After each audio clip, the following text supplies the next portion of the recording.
I didn't know that there were some rumors already going. I read that later on in some magazines, and um, but from these rumors and the idea of Charlie Bauerfeind, which I've known from the Helloween days, from Freedom Call days, um, he was thinking that I would get along very well with Michael Weikert, with which was true in the end. But he called me up and he was like, "Hey, there's a job I have for you.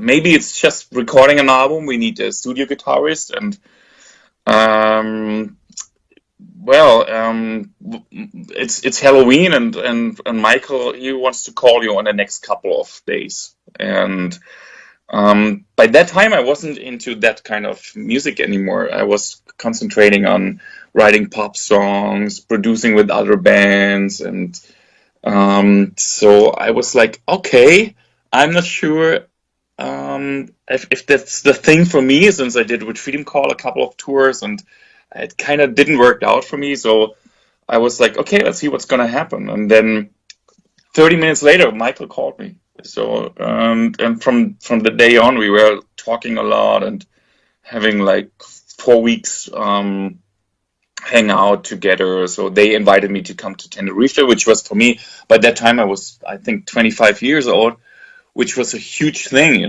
like flying somewhere, hanging out, and yeah, getting to meet new people, new musicians, and that's how it happened. And then we recorded the album Rapid Don't Come Easy. And when we did a video shoot and a photo shoot, I realized I'm kind of in the band. So because I'm on the picture, so they never officially asked me to join the band. For them, it was like, okay, we get along. You can play, you can write songs, and I just delivered a couple of song ideas for the first album, and they were happy. I was happy, and yeah, and we stick together since that day.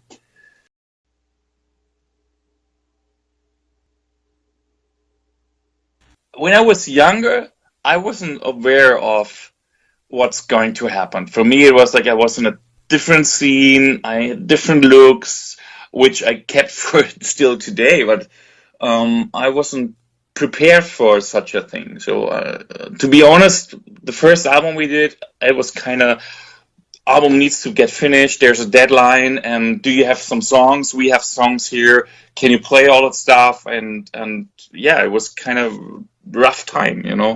And I didn't know the band very well, so I got to know Marcus and the rest of the guys when we went to rehearse for the album, and I was hanging out with Vikey a lot, and yeah, so it was a rough time, and I didn't know about the size of the band. I didn't know what kind of impact that would have.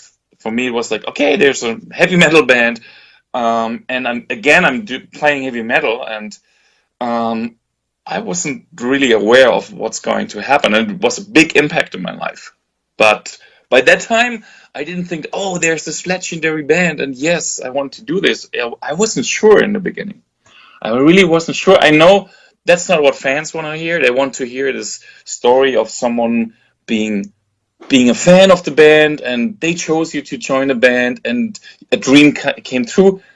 In the end, a dream came true, I must say, because that's a privileged life, touring, recording albums, and playing great shows. So I really love it. But when I was 25 years old, it was a big hustle to get used to that lifestyle. A big life change, lots of countries to visit, a lot of pressure which I didn't know when I started out. So being compared to other guitar players and this whole competitive scene, I didn't know how to act, how to interact with people, and so yeah, it took some while and a couple of albums. So, but here we are, right?